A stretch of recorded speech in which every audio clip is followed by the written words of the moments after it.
สวัสดีค่ะยินดีต้อนรับสู่ Talk Tazy เล่าซีรีส์ความเดิมตอนที่แล้ววันที่ 5 พฤษภาคมเกิดคดีฆาตกรรมรายที่ 5เหยื่อคือโกเบะเคียวโกะมาโกโตะเผชิญหน้ากับคนร้ายโดยบังเอิญและเกือบถูกทำร้ายแต่เธอหนีรอดออกมาได้อย่างหวุดหวิดตำรวจตรวจพบว่ามีรอยเข็มฉีดยาที่แขนผู้เสียชีวิตและคาดว่าเลือดบางส่วนถูกดูดออกไปซึ่งเป็นรูปแบบเดียวกับคดีที่ผ่านมามาโกโตะเริ่มสงสัยฮิโรกิหลังจากได้พูดคุยกับแฟนเก่าของเขาโดยตรงฝ่ายนั้นเล่าว่าในช่วงที่คบกันฮิโรกิหมกมุ่นกับการเจาะเลือดอย่างผิดปกติทำให้มาโกโตะเริ่มตั้งข้อสงสัยว่าเขาอาจมีส่วนเกี่ยวข้องกับคดีฆาตกรรมต่อเนื่องครั้งนี้เพื่อหาความจริงมาโกโตะแอบเข้าไปในบ้านของฮิโรกิและพบถุงเลือดถูกเก็บไว้ในตู้เย็นหลายถุงแต่ถูกหญิงสาวคนหนึ่งเข้ามาขัดไว้หญิงคนนั้นมีท่าทีเหมือนคนที่สนิทกับฮิโรกิและถามมาโกโตะว่าเขามาในบ้านของพวกเขาทำไมเธอประกาศชัดว่าเธออยู่กับฮิโรกิก่อนที่ฮิโรกิจะกลับมาถึงพอดีบรรยากาศตึงเครียดทันทีหญิงคนนั้นบอกว่าตั้งแต่ฮิโรกิรู้จักมาโกโตะเขาก็เปลี่ยนไปและเธอต้องการให้มาโกโตะออกไปจากชีวิตของเขามาโกโตะได้ยินผู้หญิงคนนั้นพูดถึงความสัมพันธ์กับฮิโรกิจึงเข้าใจทันทีว่าเขามีแฟนอยู่แล้วเธอรู้สึกเหมือนถูกหลอกและไม่ต้องการฟังอะไรต่อฮิโรกิพยายามมองหน้าเธอเหมือนอยากอธิบายแต่ไม่พูดอะไรสักคำมาโกโตะขอโทษเขาที่เข้ามาในบ้านโดยไม่ได้รับอนุญาตและตัดสินใจยุติความสัมพันธ์ทันทีเธอบอกชัดเจนว่าไม่ต้องติดต่อหรือพบกันอีกจากนั้นจึงเดินออกมาฮิโรกิตั้งใจจะตามไปแต่ถูกผู้หญิงคนนั้นรั้งไว้ไม่ให้ตามมาโกโตะที่เดินออกมาจากตรงนั้นรู้สึกเหมือนหัวใจถูกบีบรัดเจ็บจนแทบหายใจไม่ออกคืนนั้นเธอเล่าเรื่องทั้งหมดให้อาโออิฟังระหว่างที่คุยกันเธอเริ่มเข้าใจว่าฮิโรกิอาจมีความสัมพันธ์ลับกับใครบางคนขณะที่คุยกันโทรศัพท์ของเธอดังขึ้นซ้ำแล้วซ้ำเล่าฮิโรกิพยายามโทรเข้ามาไม่หยุดอาโออิเห็นแล้วก็ได้แต่ถอนหายใจส่วนมาโกโตะกลับนิ่งงันน้ำตาเริ่มคลอเมื่อคิดถึงทุกสิ่งที่เกิดขึ้นเธอเพิ่งตระหนักว่าตลอดเวลาที่ผ่านมาเธออาจมองข้ามสัญญาณอันตรายของเขาเธอเชื่อใจมากเกินไปและเข้าใจผิดมาตลอดว่าเขาจริงใจกับเธอสุดท้ายมาโกโตะกดบล็อกเบอร์ของเขาโดยไม่ลังเล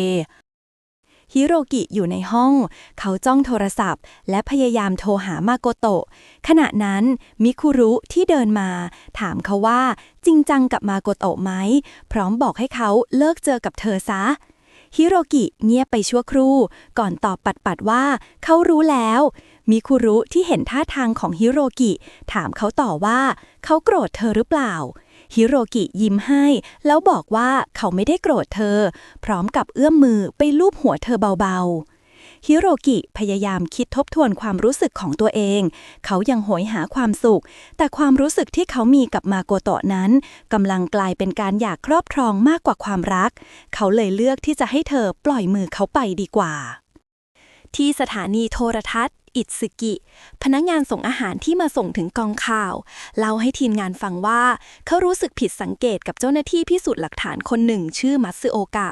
เขาบอกว่าผู้ชายคนนี้มีพฤติกรรมแปลกหมกมุ่นกับเลือดผิดปกติและมีข่าวลือว่าเขาเป็นหลานของรองผู้กำกับตำรวจอีกทั้งยังเคยถูกพูดกันในวงไหนว่าแอบเก็บของกลางไปหลายครั้งแต่ไม่เคยถูกลงโทษเลยทีมข่าววิเคราะห์ว่าถ้าคนร้ายเป็นเจ้าหน้าที่นิติเวชเองก็คงไม่แปลกที่ทุกคดีไม่หลงเหลือหลักฐานทำให้มัตสึโอกะเริ่มเข้าข่ายเป็นผู้ต้องสงสัยและเป็นไปได้ว่าตำรวจอาจปล่อยปละละเลยเรื่องนี้จนกลายเป็นคดีฆาตกรรมต่อเนื่องทีมข่าวอยากทำข่าวเชิงสืบสวนเกี่ยวกับเรื่องนี้แต่ซากิหัวหน้าทีมข่าวสั่งห้ามเธอเตือนว่าหากกล่าวหาตำรวจโดยไม่มีหลักฐานที่ชัดเจนสถานีข่าวจะเดือดร้อนและยังอาจเสียแหล่งข่าวสำคัญไปโดยไม่จำเป็นคิโนชิตะที่นึกบางอย่างขึ้นมาได้บอกว่าจำได้ว่าเจ้าหน้าที่คนนั้นสูงไม่ถึง175เซนติเมตรและอาจจะเตี้ยกว่านั้นด้วยซ้ำทำให้เป็นไปได้ยากที่เขาจะเป็นคนร้ายในคดีนี้ซากิหันมาเตือนมาโกโตะไม่ให้ใช้อารมณ์ในการตัดสินเพราะในฐานะนักข่าวหากข่าวถูกเผยแพร่ออกไปแล้วจะไม่สามารถแก้ไขได้อีกมาโกโตะได้แต่เงียบและยอมรับในใจว่าเธอเองก็แค่หวังว่าคนร้ายจะเป็นใครก็ได้ที่ไม่ใช่คนที่เธอกำลังสงสัยอยู่ มัตสึโอกะเข้ามารายงานโคมิเนะว่าชิทาราคุมิโกะแม่ของฮิโรกิติดเชื้อไวรัสตับอักเสบซีซึ่งเป็นไปได้ว่าฮิโรกิอาจได้รับเชื้อนี้จากแม่ของเขาโคมิเนะนำข้อมูลไปแจ้งโอวาดะหลังตรวจสอบประวัติย้อนหลังพบว่าในช่วงสมัยเรียนคุมิโกะเคยประสบอุบัติเหตุและต้องรับเลือดจนติดเชื้อไวรัสมาตั้งแต่นั้นแม้ความเสี่ยงในการถ่ายทอดจากแม่สู่ลูกจะไม่สูงแต่ก็ยังมีความเป็นไปได้ตำรวจจึงตั้งสมมุติฐานใหม่ว่าเหตุผลที่ฮิโรกิเก็บเลือดของเหยื่อไว้อาจไม่ใช่เรื่องพิสดารอย่างที่คิดแต่อาจเป็นเพราะเขาต้องการเลือดที่สะอาดและสมบูรณ์เพื่อทดแทนเลือดของตัวเองที่มีเชื้อไวรัสอยู่ซึ่งอาจเป็นแรงจูงใจสำคัญของคดีนี้ในเวลาเดียวกันอาโออิบังเอิญเห็นฮิโรกิปรากฏตัวที่โรงพยาบาลโดยท่าทางลับๆล่อๆจนทำให้เธอเริ่มสงสัยว่าเขาอาจกำลังปกปิดบางอย่างอยู่ฝ่ายข่าวยังคงประชุมกันเกี่ยวกับการนำเสนอคดีดวงตาแห่งฮอรัสคิโนชิตะรายงานว่าตอนนี้ได้ข้อมูลใหม่จากแหล่งข่าวว่าผู้เสียชีวิตรายแรกเคยมีปากเสียงกับชายคนหนึ่งก่อนถูกฆ่าอีกทั้งสามีของเหยื่อยังเป็นคนสร้างบัญชีโซเชียลในการตามตัวฆาตกรด้วยตัวเองและเขาได้ตอบรับการสัมภาษณ์กับคิโนชิตะแล้วโนดะจึงมอบหมายให้คิโนชิตะเป็นผู้ดูแลเคสนี้โดยตรงต่อมาคิโนชิตะและมาโกโตะลงพื้นที่เพื่อเก็บข้อมูลเพิ่มเติมระหว่างนั้นฮิโรกิก็โผล่มาอย่างไม่คาดคิดมาโกโตะตกใจส่วนคิโนชิตะบอกว่าเป็นคนเรียกเขามาเองเพราะเห็นทั้งคู่เคยทำข่าวด้วยกันบ่อยทำให้มาโกโตะไม่พอใจกับการตัดสินใจของเขาเท่าไหร่ระหว่างทำงานฮิโรกิยังคงทำเหมือนไม่มีอะไรเกิดขึ้นเขายังอยู่ข้างมาโกโตะเหมือนเดิมราวกับทุกอย่างปกติแต่ภายในใจของเธอกลับเต็มไปด้วยความอึดอัดและสับสนจนในที่สุดมาโกโตะก็เอ่ยขึ้นด้วยน้ำเสียงจริงจังเธอบอกเขาว่าไม่สามารถทนกับความไม่ชัดเจนนี้ได้อีกต่อไปเธอไม่รู้ว่าควรเชื่ออะไรไม่รู้ว่าเขาเป็นคนแบบไหนกันแน่สิ่งเดียวที่แน่ใจคือเขาโกหกเธอแม้ที่ผ่านมาเธอจะรู้ดีว่าเขามีบางอย่างปิดบังแต่ก็เลือกแกล้งทำเป็นไม่รู้เพราะกลัวว่าถ้าถามออกไปความสัมพันธ์นี้อาจพังลงก็ได้แต่ตอนนี้เธอไม่อาจทำเป็นไม่รู้เรื่องได้อีกแล้วฮิโรกิพยายามอธิบายอย่างรีบร้อนว่าผู้หญิงที่เธอเห็นในบ้านไม่ใช่แฟนของเขาทว่าคำตอบนั้นกลับทำให้ความสงสัยยิ่งเพิ่มขึ้นมาโกโตะถามกลับทันทีว่าถ้าไม่ใช่แฟนแล้วผู้หญิงคนนั้นคือใครเขาเลือกที่จะเงียบไม่มีคำอธิบายใดตามมามันยิ่งหนักอึ้งกว่าคำโกหกใดๆทั้งหมดทางด้านโอวาดะตรวจสอบภาพหลักฐานอย่างละเอียดเพื่อหาว่าฮิโรกิถือมีดอยู่หรือไม่หลังจากนั้นเธอได้นัดพบกับโนดะเพื่อขอบคุณที่ช่วยแนะนำบริษัทวิเคราะห์ภาพให้ขณะพูดคุยกันโนดะแสดงความแปลกใจที่ทางตำรวจไม่ยอมให้ตรวจสอบข้อมูลภายในองค์กรซึ่งทำให้เขาเริ่มตั้งข้อสงสัยว่าคนที่อยู่เบื้องหลังเหตุการณ์นี้อาจเป็นเจ้าหน้าที่ตำรวจเองก็ได้ในอีกด้านหนึ่งทีมข่าวออกตามหาพยานรวมกับสามีของเหยื่อรายแรกแต่กลับถูกหลอกให้มารออยู่ที่จุดนัดหมายเป็นเวลานานหลายชั่วโมงโดยไม่มีใครปรากฏตัวความโกรธของสามีเหยื่อเพิ่มขึ้นจนแทบระเบิดเขามองว่าการกระทำแบบนี้โหดร้ายเกินไปสำหรับคนที่สูญเสียคนในครอบครัวไปแล้วความเจ็บปวดที่สะสมมาทั้งหมดระเบิดออกมาเมื่อเขาพูดด้วยเสียงสั่นว่าถ้าครอบครัวของคนพวกนั้นต้องเจอเรื่องเดียวกันบ้างพวกเขาคงเข้าใจดีว่าความรู้สึกมันเป็นอย่างไรเขาตะโกนออกมาด้วยความอัดอั้นว่าคนที่ส่งข้อมูลหลอกมานั้นผิดไม่ต่างจากคนที่ฆ่าภรรยาของเขาเลย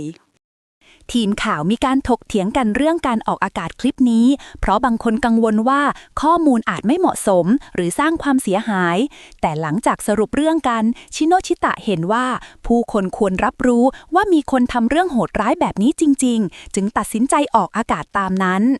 หลังจากนั้นคิโนชิตะพามาโกโตะเดินกลับบ้านมาโกโตะสงสัยว่าที่เขาทำแบบนี้เกี่ยวกับฮิโรกิหรือเปล่าเขาตอบตรงๆว่าใช่เพราะฮิโรกิเป็นห่วงและไม่อยากให้เธอเดินกลับบ้านคนเดียวอีกด้านหนึ่งโอวาดะบังเอิญเจอกับอิซึกิทั้งคู่พูดคุยกันอย่างเป็นกันเองพวกเขาแลกเปลี่ยนเรื่องราวเกี่ยวกับชีวิตครอบครัวเลี้ยงเดี่ยวของอิซึกิและความผูกพันระหว่างเธอกับลูกอย่างอบอุ่น โคมิเนะเดินทางมารอเจอมาโกโตะที่บ้านและมาโกโตะก็มาถึงพอดีมาโกโตะถามถึงความคืบหน้าของคดีโคมิเนะปฏิเสธว่าไม่ได้มีข่าวอะไรเลยก่อนจะถามต่อเกี่ยวกับฮิโรกิว่าเขาเคยมีประวัติการรักษาหรือมีปัญหาสุขภาพอะไรหรือเปล่ามาโกโตะตอบว่าไม่รู้และพูดอย่างน้อยใจว่าไม่เคยรู้อะไรเกี่ยวกับเขาเลยสักอย่างและตอนนี้ก็ไม่ได้เกี่ยวกันแล้วโคมิเนะตกใจเล็กน้อยที่ได้ยินแบบนั้น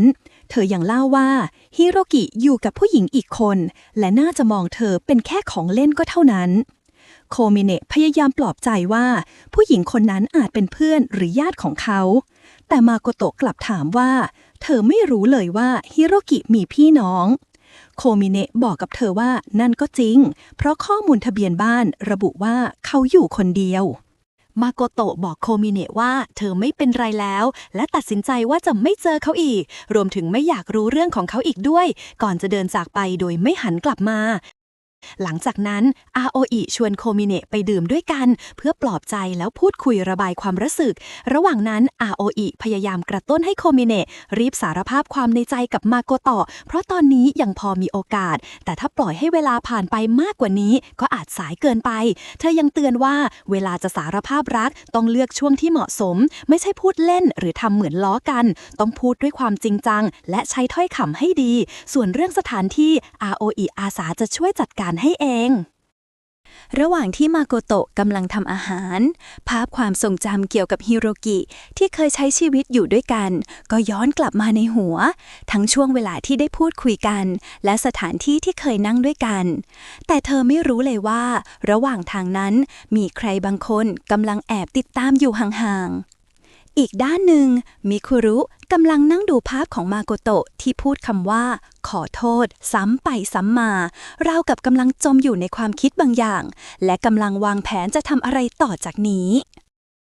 ต่อมาที่ออฟฟิศของมาโกโตะมิคุรุมาดักรออยู่ใต้ตึกเธอขอให้มาโกโตะสัญญาว่าจะไม่ยุ่งเกี่ยวกับฮิโรกิอีกแต่มาโกโตะไม่ตอบกลับถามแทนว่ามิคุรุเป็นใครเพราะเท่าที่รู้เธอไม่ใช่แฟนของฮิโรกิมิคุรุตอบด้วยน้ำเสียงมั่นใจว่าเธอเป็นผู้ร่วมก่อเหตุพร้อมถามกลับว่ามาโกโตะมั่นใจแล้วหรอว่าจะก้าวเข้ามาในเรื่องนี้จริงๆคำพูดนั้นทำให้มาโกโตะถึงกับตกใจ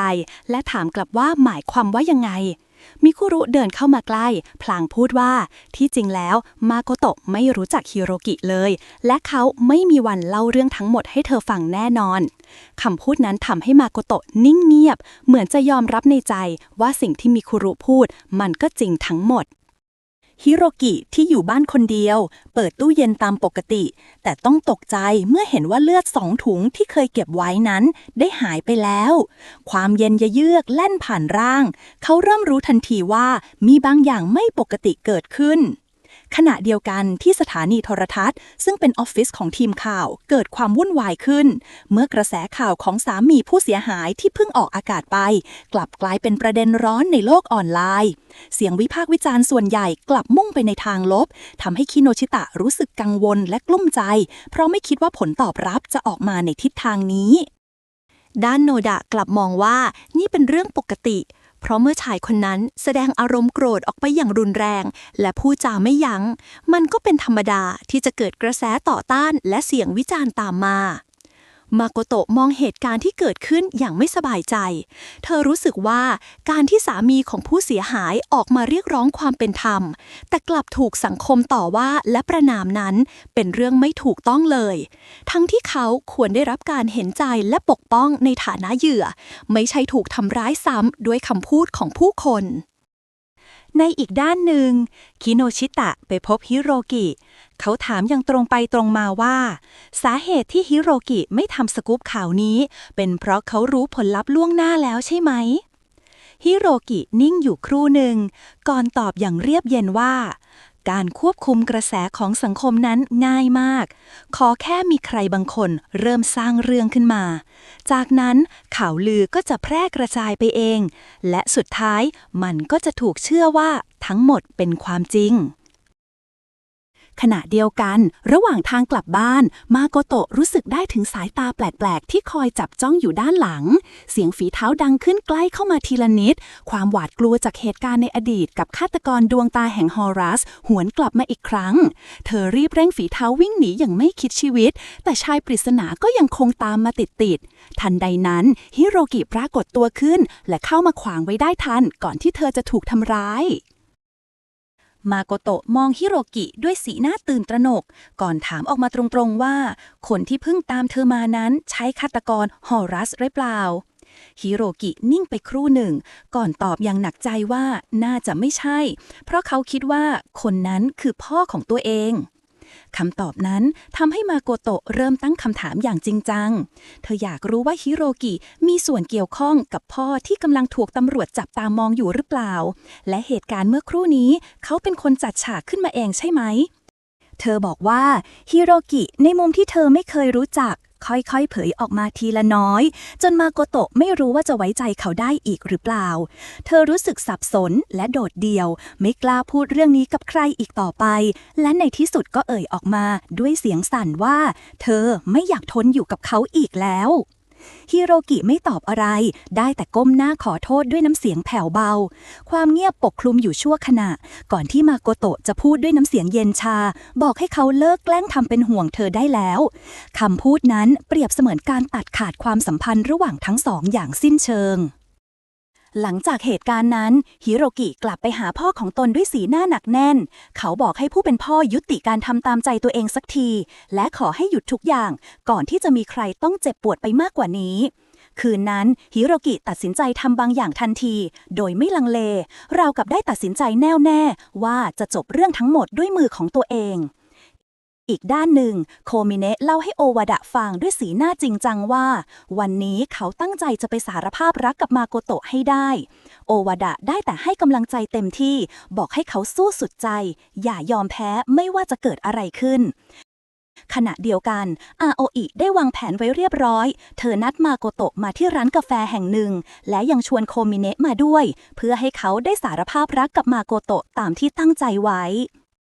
ทันใดนั้นมาโกโตะได้รับแจ้งเตือนจากมือถือเป็นข่าวที่เล่าถึงอดีตมืดมนของฮิโรกิโดยระบุว่าแม่ของเขาถูกฆาตกรรมอย่างโหดเหี้ยมและเขาเองเคยตกเป็นผู้ต้องสงสัยในคดีนั้นในตอนที่โทรแจ้งตำรวจเลือดบนเสื้อของเขาแห้งไปแล้วทำให้แทบจำไม่ได้ว่าเกิดอะไรขึ้นก่อนหน้านั้นและไม่แน่ใจว่าผ่านไปกี่ชั่วโมงก่อนที่จะโทรเรียกตำรวจ